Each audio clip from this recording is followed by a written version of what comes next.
Aleluia. Você pode se assentar. Como é bom a gente cantar e louvar o Senhor. Eu não vejo a hora de poder cantar lá no céu, gente. Sabe o que me reanima quando eu estou cansado? Ou só eu que fico cansado? Eu acho que aqui só eu. Ninguém fica cansado aí não, né? As coisas nem sempre acontecem como a gente gostaria que acontecesse, nem sempre dão certo como a gente queria. Aí aquele dia você acorda assim, mais um dia. Sabe o que me anima? Sabe o que me renova as energias? É saber que um dia eu vou estar lá no céu, junto com os anjos, junto com os anciãos, juntos com os seres viventes, eu vou estar cantando Santo, Santo, Santo é o Senhor dos Exércitos. Aquele que era, que é, que há de vir. Que toda a terra está cheia da glória do Senhor. Isso reanima, isso dá um gás para a gente enfrentar. Porque os nossos sofrimentos momentâneos, não é isso que Paulo diz? Os nossos sofrimentos leves e momentâneos não se compara à glória que a gente vai ter aí quando Jesus voltar e se a gente reinar com Ele. Você crê nisso? Amém? Então eu quero te animar, meu irmão, fique forte. É verdade, a gente desanima de vez em quando. Mas que essa convicção de que você vai reinar com o Senhor possa te reanimar e te levantar todos os dias. Amém? Nós vamos continuar a nossa série de mensagens, né? Que nós estamos ministrando sobre um olhar de compaixão. Um texto que Jesus tem lá, nós temos, né? Que Jesus proferiu lá no finalzinho, depois do Sermão do Monte um pouquinho, onde ele fala sobre esse olhar de compaixão. O texto fala que Jesus andava pelas cidades e tinha um olhar de compaixão. Vai ser vai ser transmitido aí para você esse texto, para que a gente possa ler junto esse texto ali em Mateus capítulo 9. Vai projetar aí? Projeta aí para a gente, por favor. Mateus capítulo 9, o segundo slide aí, se eu não me engano. Não foi? Tá indo? Tá abrindo, isso. Vai para o próximo lá. A gente já vai ler ali o texto. Texto de Mateus capítulo 9. Vamos ler junto? Eu quero que você leia junto comigo. Dá para ler ali? Dá, né? Então leia junto comigo. Jesus andava por todas as cidades e todos os povoados da região, ensinando nas sinagogas, anunciando as boas novas do reino e curando todo tipo de enfermidade e doença. Quando viu as multidões, teve compaixão delas, pois estavam confusas e desamparadas, como ovelhas sem pastor. Disse aos discípulos: a colheita é grande, mas os trabalhadores são poucos. Orem ao Senhor da colheita. Peçam que Ele envie mais trabalhadores para seus campos. Baixe sua cabeça, feche seus olhos, vamos orar. Senhor, obrigado pela Tua palavra. E que ela possa encontrar um espaço especial na nossa mente, no nosso coração. E que Deus Santo Espírito possa agir com muita liberdade, consolidando, confirmando essa Tua palavra em nós, transformando aquilo que o Senhor mesmo deseja nas nossas vidas. E assim nós oramos, no Teu precioso nome, Jesus. Amém e amém. Ao longo dessas mensagens, e nós vamos ter mais uma mensagem ainda, semana que vem é Páscoa, então vai ter um culto diferente, depois da Páscoa que a gente vai encerrar essa série de mensagens. Mas ao longo desse tempo a gente já viu, o primeiro tema que nós trabalhamos foi sobre ter uma disposição para servir. Quando eu olho com compaixão para as pessoas, eu preciso estar disposto a servir essas pessoas. A gente aprende isso com Jesus. O segundo tema que nós vimos foi que nós temos que vencer as resistências. Muitas vezes algumas coisas nos impedem de olhar com compaixão e muitas vezes nos impedem de servir como deveríamos servir. E a gente tem que vencer essas barreiras. E a gente também aprende com Jesus isso. A gente, na terceira mensagem, o pastor Gabriel que ministrou para nós, foi sobre uma nova mensagem. Jesus anunciava o Evangelho, e esse Evangelho traz algo novo para as pessoas, e é isso que nós devemos fazer quando a gente olha com compaixão para as pessoas, é anunciar essa verdade do Evangelho de Jesus Cristo. Algo novo, algo que pode transformar a vida dessas pessoas. E hoje nós vamos ver sobre servir, ser um legado para gerações. Porque a gente precisa olhar e formar Jesus, na grande comissão, diz: ó, vocês vão e façam discípulos. Fazer discípulos é você formar alguém para também fazer aquilo. Você formar um novo seguidor de Jesus, que vai ser incentivado a formar um outro, a formar um outro, a formar um outro. A gente já repetiu isso algumas vezes. Eu e você só estamos aqui porque, pela graça do Senhor, muita gente ao longo da história sofreu e sofreu muito, para que esse legado de transmitir as verdades do Evangelho não fosse perdido ao longo desses 2000 e tantos anos depois de Jesus para cá. E nós precisamos fazer e assumir esse mesmo compromisso. E aí a última mensagem que nós vamos ministrar vai falar sobre oração. Porque Jesus dizia: orem ao Senhor da colheita, orem ao Senhor da seara, para que mande trabalhadores. E a oração é o alicerce para as nossas vidas, para que a gente possa de fato olhar com compaixão para essas pessoas. E foi movido por isso que na quarta-feira passada, no nosso culto, no nosso encontro de oração, eu chamei aí, fiz uma santa convocação, e continua valendo essa santa convocação, e eu quero compartilhar com você. A partir de agora, até o final do ano, pelo menos, e se Deus quiser, nós vamos transpor para o outro ano, e até Jesus voltar, quem sabe. A ideia é que toda quarta-feira, que é o dia do nosso encontro de oração, seja um dia de jejum. Que você desenvolva o hábito de jejuar e orar uma vez por semana. E no nosso encontro de oração vai ser o momento que nós vamos entregar e consagrar esse jejum ao Senhor. Então eu estou te convidando a se envolver nisso. Eu estou te convidando a escolher a quarta-feira. E eu vou traçar a ideia aqui de que Deus colocou no meu coração. Você vai levantar, você vai tomar o seu café da manhã, mas vai ser a sua única refeição daquele dia até o culto. E aqui no culto de oração, após o nosso tempo de culto, nós vamos ter um tempo onde nós vamos entregar esse jejum ao Senhor, mas não vai ser com aquele recheado de comilança, não. A ideia é fazer com uma mesa de frutas, onde nós vamos comer juntos, consagrar ao Senhor aquele tempo. Mas aí você vai voltar para casa, também a sugestão é que você não faça aquele pratão de janta para dormir.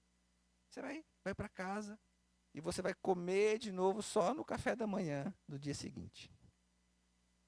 Um tempo de você focar, de você direcionar ao Senhor, porque a oração é a base, o jejum faz parte desse nosso movimento. Nós queremos olhar com compaixão para as pessoas, servir. O nosso tema desse ano é servir e frutificar. Nós precisamos estar com o coração voltado para aquilo que Deus quer de nós, para que a gente possa estar fortalecido para cumprir esse movimento, esse chamado de Jesus para as nossas vidas. Amém? Está lançado o desafio. Eu não vou pedir para você levantar a mão para não te constranger, mas eu queria muito que você pensasse e orasse sobre isso. Você tem hoje, amanhã e terça para orar. Para quarta-feira você ser lembrado. Eu vou lembrar no grupo. Eu vou dar um toquezinho no grupo. E a ideia é que tenha um texto, uma meditação para aquele dia. Para quarta-feira você ler aquele texto, você orar, você meditar, talvez na hora do seu almoço, no intervalo do seu trabalho, para que você possa estar ainda mais envolvido e movido a participar desse tempo e dessa convocação, né? A gente gosta de chamar de uma santa convocação, de uma convocação solene para esse tempo de jejum e oração. Amém? Então vamos lá, vamos voltar para a nossa mensagem. Nós vamos falar hoje sobre servir, sobre esse legado, sobre formar gerações. E a gente precisa compreender que se tem uma coisa que nós precisamos nos preocupar, é com as futuras gerações. Quem tem filho sabe disso. Quem tem filho pré-adolescente, adolescente, mais velho um pouco, também sabe disso. Lá em casa a gente tem, né? E a gente já fala lá em casa, puxa, é muito diferente como a maneira que os nossos filhos estão vivendo, essa juventude deles, da maneira como nós vivemos. Já está diferente. E daqui para frente vai ser cada dia mais diferente, mais rápido as transformações ainda. O impacto vai ser maior ainda. E eu preciso então estar atento para que eu possa de fato focar nesse legado, nessa formação de uma nova geração, ainda mais no que diz respeito a servir. E a servir ao Senhor, e a servir com dedicação. Precisa ter intencionalidade nessa formação. Não dá mais para deixar as coisas acontecerem. Precisa ter um foco, um direcionamento. O ensinamento não basta mais ser simplesmente cognitivo ou teórico. Precisa ter exemplo de vida, a gente vai ver isso. Precisa ter uma intencionalidade e uma prática habitual disso. Uma coisa que me veio à mente foi quando eu era garoto. Algumas vezes, em alguns cultos de quarta-feira, eu já mencionei aqui um irmão que chama José Machado, que participou com a gente de algumas quartas-feiras no culto pela internet. E essa família, a gente chamava a família dos Machado, eles tinham um sítio perto de Campo Mourão, era em Mamborê, era uma cidadezinha uns 30 quilômetros de Campo Mourão. E nas minhas férias eu ia lá naquele sítio, passava muitos dias lá com eles. Eles vinham para o culto de domingo, eu ia com eles e só voltava quando eles vinham de novo. Eles não vinham toda semana para o culto. Então, eu tive uma convivência lá com eles. Mas foi muito interessante ver como aquilo funcionava, essa questão de legado, essa questão de intencionalidade no formar. Porque todos os filhos eram movidos a trabalhar e ajudar a família. Era um legado que era transmitido. Quem já morou na roça e tem história, sabe disso. Porque aí os filhos se juntavam, se ajudavam, aí eles conseguiam produzir mais, daqui a pouco o mais velho já comprava a chacrinha dele, aí o outro também já comprava a chacrinha dele, depois já trocava pelo sítio dele, daqui a pouco tinha 2, 3 sítios da família. Porque existia um legado de trabalho, de envolvimento, de unidade acontecendo. E esse é um bom exemplo para nós, para a gente trabalhar essa intencionalidade, em formar, em produzir, em ensinar os nossos filhos a servirem. Porque se não há intencionalidade, as coisas não acontecem.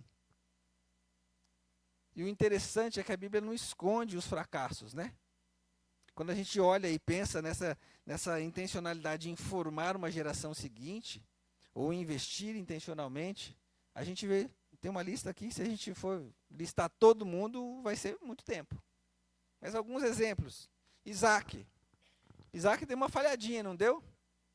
Quando deu aquela encrenquinha com Esaú e Jacó, a gente leu o texto aqui, Jacó estava fugindo do irmão. Isaac preferia Esaú, mas a Rebeca preferia Jacó, não era assim? E deu ruim na família, não deu? Se você pensar no próprio Jacó já tinha visto o pai errar, e ele faz a mesma coisa. Ele tinha o queridinho. Quem era o queridinho de Jacó? Lembra? Quem era? Alguém falou aí. José. José era o queridinho, tinha a capa mais bonita. Deu o que deu. Deu todo aquele rolo. É claro que Deus nunca perdeu o controle disso, mas não deu bom. Se você olhar para Eli, nós falamos hoje de manhã, mencionamos Eli. Sacerdote, mas seus filhos eram corruptos. Foi Eli que ajudou a formar Samuel, né? Que a sua mãe levou, consagrou ele. E Samuel viu tudo o que aconteceu com Eli, com os filhos de Eli. E o que acontece com os filhos de Samuel? A mesma coisa. Os filhos de Samuel também se perdem. E a gente precisa ter esse cuidado. Eu já mencionei outras vezes aqui a própria história de José com os anciãos, Juízes, capítulo 2 vai relatar isso. Quando morre José, morrem os anciãos que reinavam, que lideravam com José, surge uma geração que não conhecia Deus, que não conhecia as obras de Deus, falhou de novo. O que eu falei?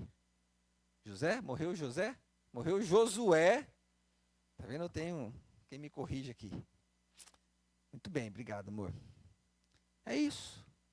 Mas a gente precisa estar atento. Porque nós precisamos focar. A gente aprende com Jesus como não falhar. Eu quero compartilhar um texto com você. Acho que vai projetar aí esse texto, João, capítulo 17. João, capítulo 17, do versículo 9 até o versículo 12. Jesus está orando. Jesus foi um que formou uma geração de discípulos, um grupo de pessoas, e deu esse desafio para que eles pudessem discipular e formar outros. Mas olha que interessante, nessa oração de Jesus, ele diz assim, Jesus está orando, está perto dele ser crucificado, o relato do Evangelho de João, versículo 17, capítulo 17, versículo 9, diz assim, minha oração não é por este mundo, mas por aqueles que me deste, pois eles pertencem a ti. Tudo que é meu pertence a ti, tudo que é teu pertence a mim. Eu sou glorificado pelo meio deles. Agora deixa esse mundo, eles ficam aqui, mas eu vou para a tua presença. Pai Santo, tu me deste teu nome, agora protege-os com o poder do teu nome, para que eles estejam unidos, assim como nós estamos. Durante meu tempo aqui com eles, eu os protegi com o poder do nome que me deste. Eu os guardei de modo que nenhum deles se perdeu, exceto aquele que estava a caminho da destruição, como as Escrituras haviam predito. Jesus está dizendo, olha, Pai, o Senhor me deu alguns para cuidar, eu cuidei, eu formei, eu não perdi nenhum. Eu me doei para eles. Nós vamos explorar um pouquinho mais esse texto na nossa mensagem de hoje. Tem um outro exemplo que a gente tem, é o próprio apóstolo Paulo. O exemplo clássico que a gente trabalha é Paulo com seu discípulo Timóteo, seu filho amado. Timóteo 2, versículo 2, diz assim, você me ouviu ensinar verdades confirmadas por muitas testemunhas confiáveis. Agora, ensine-as a pessoas de confiança que possam transmiti-las a outros. Timóteo tinha uma referência em Paulo, e Timóteo sabia o que Paulo estava ensinando, e Paulo tinha plena convicção de que estava acertando com Timóteo.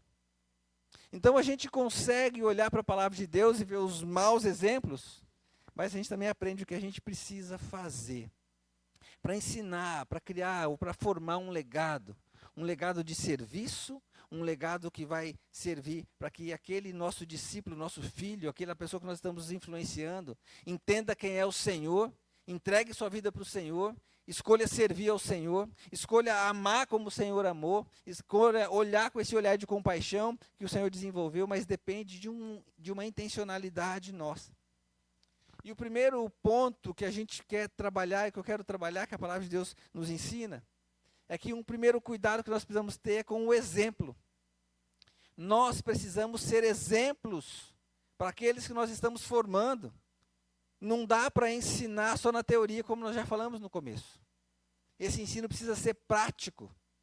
O texto de Timóteo, de Paulo para Timóteo, diz assim, você me ouviu ensinar verdades.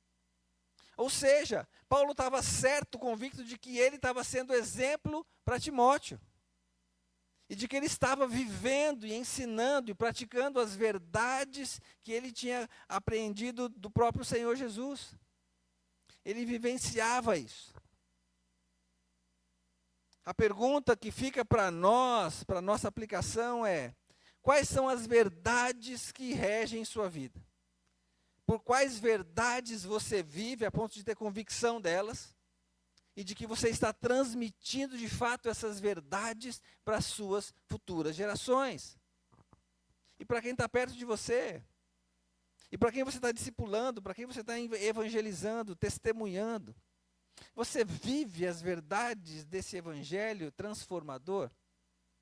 Eu gosto sempre de pensar, a gente canta tanto hino lindo, né? Tantas afirmações maravilhosas, verdades maravilhosas. A pergunta que fica é, essas verdades são de fato verdades para você? Ou são verdades somente da palavra de Deus que continuam aqui?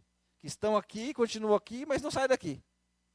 Eu sei que existem, eu sei que elas funcionam, eu já ouvi tantos testemunhos, mas elas de fato não são verdades na minha vida. Eu não estou vivendo por elas. Eu não tenho sequer compartilhado elas, eu não tenho mostrado essas experiências que essas verdades produzem na minha vida. Muitas vezes a gente vive, como a gente tem aprendido por aí, influenciado pelo mundo, que na verdade não existe verdade. É tudo meio relativo. Você crê naquilo que você acredita. Se você acredita que é de um jeito, beleza. Se o outro acredita que é de outro, beleza. Com Deus e com a palavra de Deus não funciona, não é assim. As verdades de Deus são verdades absolutas, eternas, imutáveis. Não tem relativização. Não dá para dizer, você crê do seu jeito, eu creio do meu. Não é assim que funciona, é só você olhar para a palavra de Deus. Paulo tinha essa convicção. E ele vivia de maneira prática. Ele trazia para ele. E sabe o que eu gosto de pensar? É claro que ensinar dá trabalho, não é verdade? Dá, você requer esforço, dedicação. Mas se você de fato vive o que você acredita, o esforço diminui. Porque eu não estou fazendo força para ser o que eu não sou. Eu não estou fazendo força para fazer algo que de fato eu não acredito. Não, eu estou simplesmente vivendo aquilo que eu acredito. E é por isso que, infelizmente, muitos de nós se perdem no formar e no seu exemplo para os nossos filhos, porque de fato a gente não está acreditando em muita coisa. Porque de fato a palavra de Deus não está sendo verdade para nós. De fato eu estou relativizando isso. Eu ouço lá, eu leio a Bíblia, eu ouço, mas hoje é tudo diferente, as coisas são diferentes, os tempos são outros. Como alguns estão dizendo por aí que a Bíblia precisa ser atualizada, que quando foi escrita não tinha tudo o que está acontecendo hoje. Mentira de Satanás. Mentira de Satanás. As verdades da palavra de Deus continuam verdades hoje e até Jesus voltar, nem que demore 1 milhão de anos para frente. São verdades absolutas, imutáveis e eternas. Ou você crê e vive por elas, ou não vai dar certo. Ou o seu exemplo vai ser um exemplo fracassado, na tentativa de ensinar uma futura geração. E esse alerta precisa ficar para mim e para você. A gente já falou aqui outras vezes. Eu e você precisamos ter de fato essa coragem de Paulo, viver de verdade, dizer assim, olha, vocês podem olhar para mim, podem me imitar, porque eu estou imitando Cristo. Simples assim. Porque eu vivo, você pode olhar para mim. Se eu faço, você pode fazer também. Pode ter certeza que é isso que Jesus espera que você faça, porque eu estou fazendo o que Ele me ordena. Eu preciso ser esse exemplo. E Paulo, ainda nesse versículo 2, fala sobre testemunhas confiáveis. Ele diz que as palavras que você me ouviu, dizer verdades da presença de testemunhas confiáveis. Ou seja, o que você está vivendo, as pessoas validam, mas pessoas sérias. Não é qualquer um. Pessoas que olham e que têm valor e que veem valor, mas que também têm valor em si mesmo. Pessoas que veem o meu comportamento e o meu compromisso. E que validam. Porque eu consigo inspirar confiança. Você transmite confiança no que você faz para as pessoas perto de você? Para que possa ter um testemunho válido sobre você? Para que as pessoas possam validar o seu exemplo diante até dos seus filhos, diante daquelas pessoas que você está discipulando? Será que quando alguém ouve falar de você, alguém que você está tentando influenciar, está conversando com uma terceira pessoa e cita seu nome, e aquela pessoa também te conhece, ela fala assim, você está sendo influenciado e discipulado pelo Luciano? Cara, você está na mão de um cara top. Você está na mão de um cara que pode acreditar. Se é o Luciano que está cuidando de você, pode seguir firme. Você transmite confiança para as pessoas naquilo que você faz? Uma outra maneira de olhar é, você se relaciona com pessoas que são confiáveis? Ou quem são as pessoas com as quais você se relaciona? Pessoas de ética e de moral duvidosa? Diga-me com quem andas, que eu vou te dizer quem você é. A palavra de Deus não diz, diga com quem você influencia, me diga quem você está tentando discipular. É com quem você está sendo parecido, de fato, com as pessoas que andam com você. Jesus andava com os pecadores e publicanos, não andava? Mas Jesus não era parecido com eles. Jesus estava ali com eles para ensinar. Jesus se destacava da presença deles. Mas aqueles os quais Jesus trazia para si, eram pessoas que validavam quem ele era. Cuidado com quem você está andando. Cuidado com quem você está se deixando influenciar. Porque nós precisamos ser exemplos. E Jesus é um grande exemplo. No versículo que nós lemos de João 17, no capítulo 10, Jesus vivia uma convicção. Versículo 10 do capítulo 17 diz assim, tudo que é meu pertence a ti, tudo que é teu pertence a mim. Jesus sabia que o Pai era dele, que ele era do Pai, ele vivia essa convicção. Por isso ele não tinha medo. Quais convicções você tem? Você vive na convicção de que Deus é Senhor da sua vida, de que Ele é teu e de que você é dele? Essa convicção rege a sua vida? Ou você vive ainda tentando encontrar uma resposta para você? Quando você vive essa convicção sabendo que o que é do Senhor é teu e o que é teu é dele, as pessoas vão perceber isso em você. Isso vai ficar claro. Porque as suas convicções vão ser refletidas no seu exemplo, no seu testemunho, nas suas ações, nas suas reações, nas suas palavras, até no jeito de você olhar para as pessoas. Você vai refletir as convicções pelas quais você vive. Jesus ensina isso para nós. E esse texto, essa oração de Jesus, deixa isso extremamente claro para nós. Mas a gente vai ter um novo ponto para aprender, que além do exemplo, nós precisamos ter cuidado. Que esse cuidado precisa ser ministrado, precisa ser tratado. Um cuidado naquilo que eu estou ensinando, mas também um cuidado com o próprio discípulo, com a própria pessoa. E Paulo diz para Timóteo assim: agora que você me viu, ensinando essas verdades, você também ensine-as a pessoas de confiança. Nesse processo de formar, de deixar um legado, eu preciso garantir que a minha geração vai ensinar, ou que a geração seguinte que eu estou influenciando, vai também influenciar a seguinte geração. Ou que a pessoa que eu estou discipulando também vai transmitir essas mesmas verdades para outras pessoas. Eu preciso ter esse cuidado intencional. Eu preciso garantir a reprodução desse exemplo. Se você for olhar a sua Bíblia, tiver com a sua Bíblia aberta, isso não vai aparecer aí, você vai ler comigo. Se você for olhar o capítulo seguinte, 2 Timóteo 3, versículo 14, Paulo está dizendo assim: você, porém, deve permanecer fiel àquilo que lhe foi ensinado. Sabe que é a verdade, pois conhece aqueles de quem aprendeu. Desde a infância lhe foram ensinadas as sagradas escrituras, que lhe deram sabedoria para receber a salvação que vem pela fé em Cristo Jesus. Toda a escritura é inspirada por Deus e útil para nos ensinar o que é verdadeiro, para nos fazer perceber o que não está em ordem em nossa vida. Ela nos corrige quando erramos e nos ensina a fazer o que é certo. Deus a usa para preparar e capacitar seu povo para toda boa obra. Versículo 14 em especial está dizendo: você deve permanecer fiel àquilo que lhe foi ensinado. Paulo tinha um cuidado com o seu discípulo. Paulo estava olhando para ele e eu percebo talvez Timóteo em algum momento dando uma escapada, ou dando uma titubeada.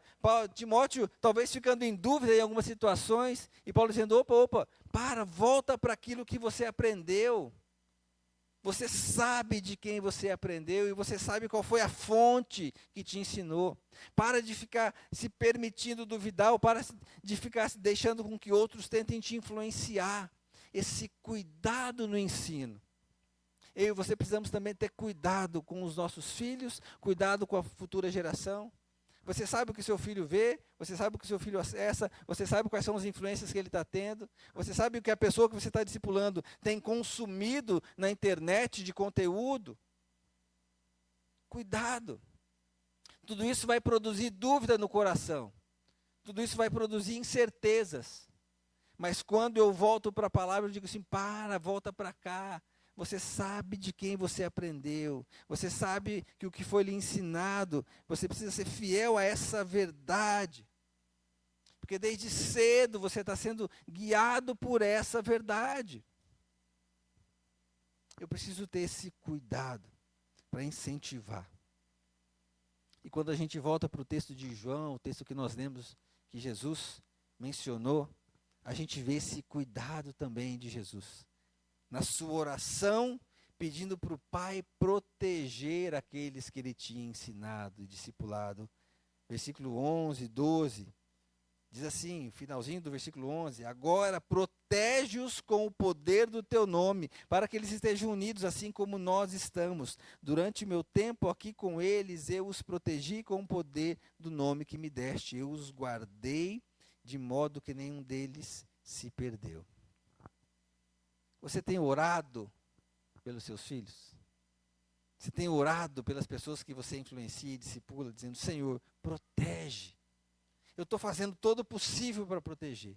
Eu estou tentando ficar atento a todos os detalhes. Eu estou tentando ficar atento ao que ele está consumindo ou às influências que ele está tendo. Mas, Senhor, o Senhor precisa proteger, porque o teu poder é do Senhor.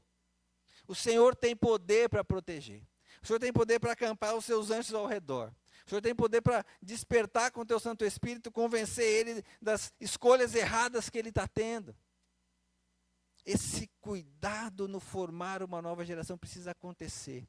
Precisa acontecer em oração, em influência, em cuidado pessoal, mas também no colocar essa vida diante do Senhor, dizendo, Senhor, protege.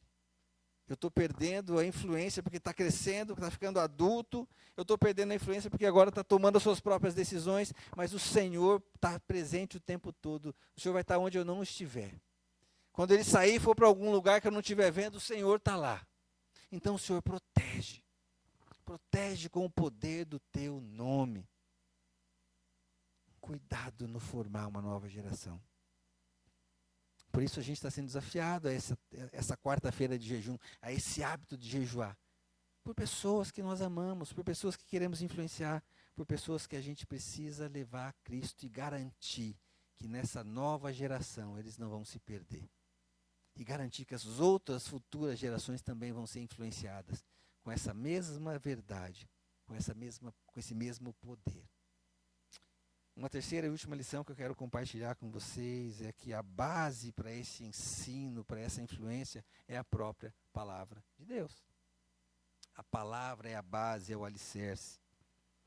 No texto que nós lemos, de 2 Timóteo 3, do 15 ao 17, eu vou reler.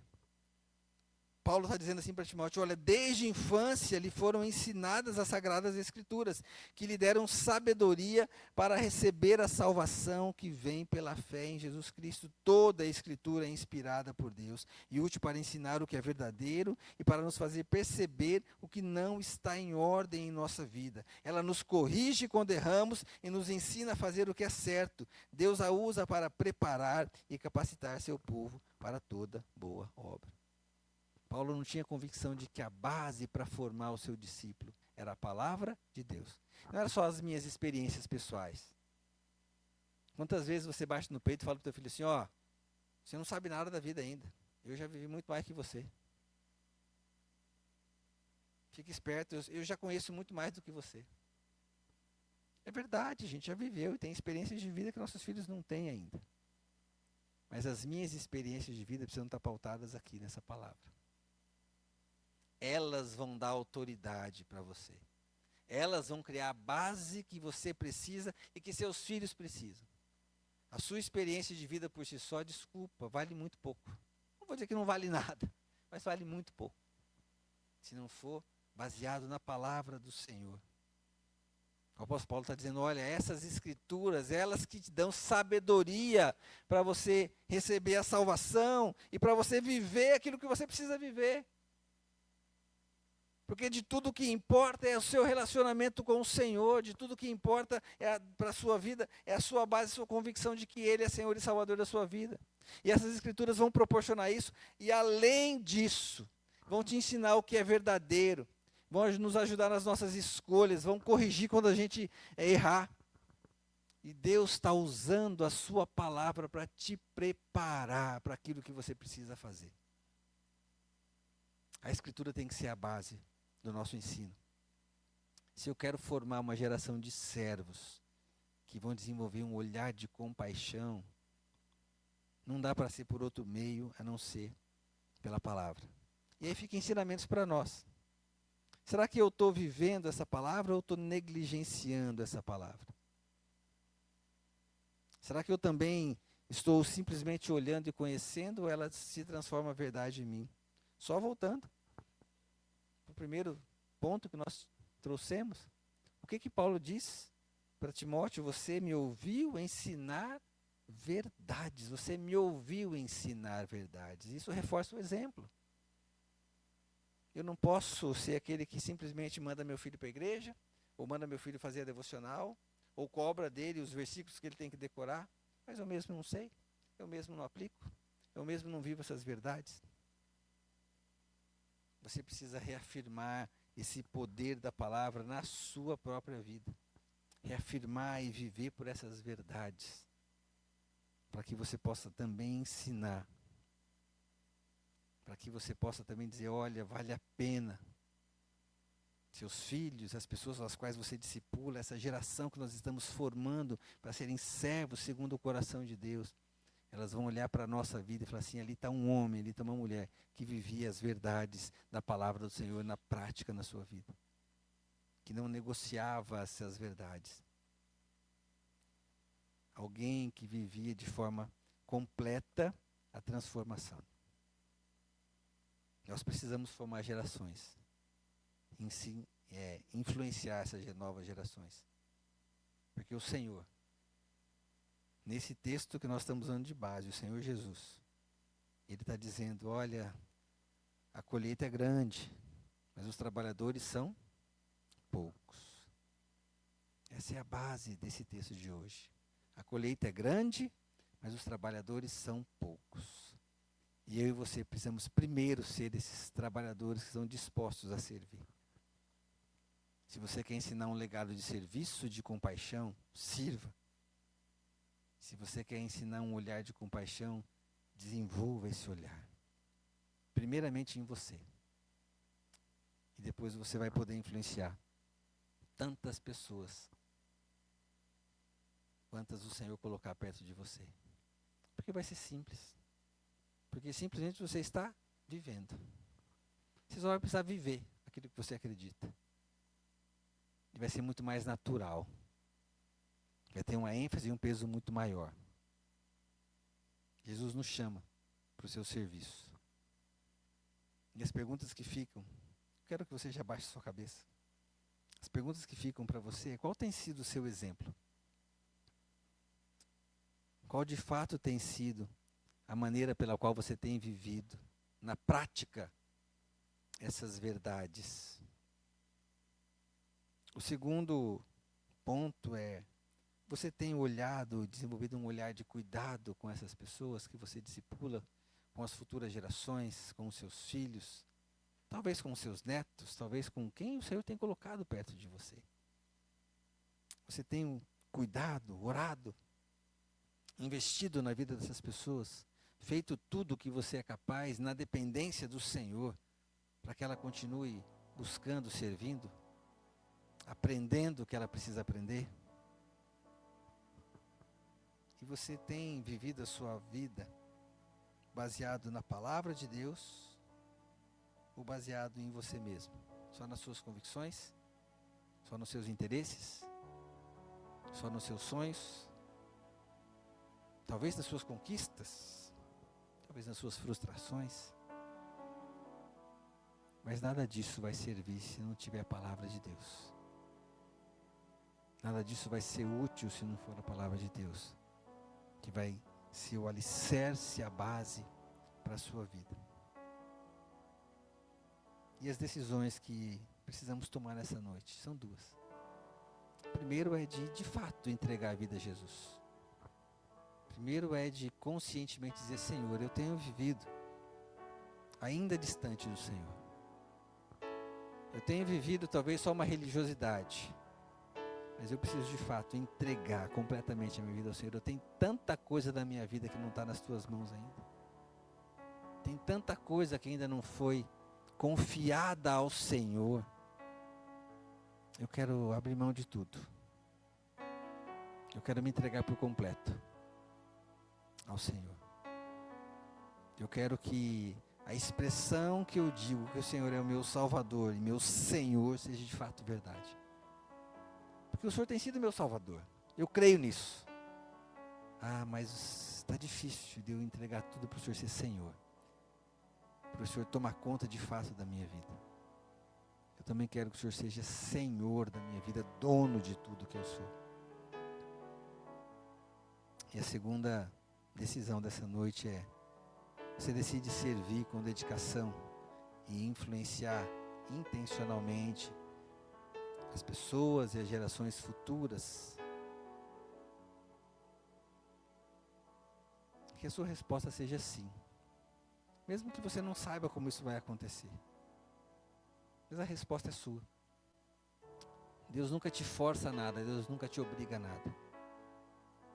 Ele sempre te mostra, te aponta o caminho. Assim como aquele jovem rico, que queria muito seguir a Jesus. Jesus disse: olha, você quer de fato então fazer isso do jeito certo? Vai, vende tudo que você tem e vem e me segue. Aquele jovem abaixou a cabeça, triste, saiu triste, porque ele possuía muitos bens, ele não estava disposto a deixar Jesus ser o Senhor da vida dele. O chamado do Senhor para a sua vida hoje é: deixa tudo para me obedecer, para me seguir. Eu quero ser Senhor por completo da sua vida, nada mais pode te dominar, a não ser a minha vontade.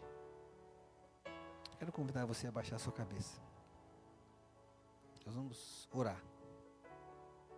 Nós vamos meditar e depois nós vamos cantar. Senhor, obrigado.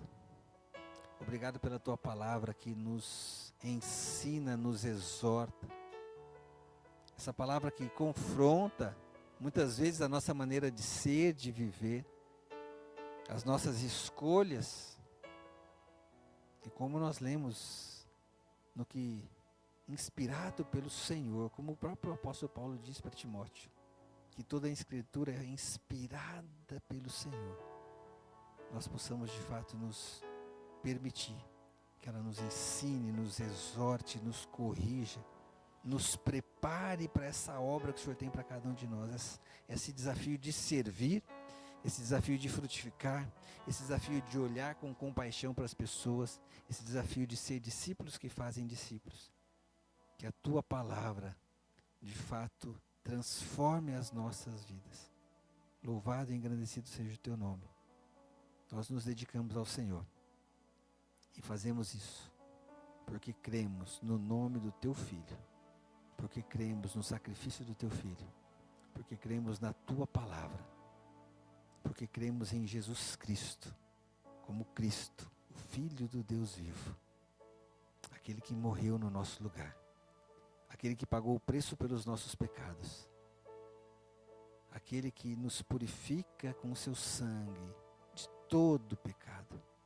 Por isso nós reconhecemos que somos pecadores, por isso nós confessamos os nossos pecados ao Senhor e recebemos essa graça maravilhosa da salvação, por meio da fé em Jesus Cristo. Obrigado, Senhor. E é no nome desse Filho Jesus Cristo que nós oramos, do teu Filho unigênito.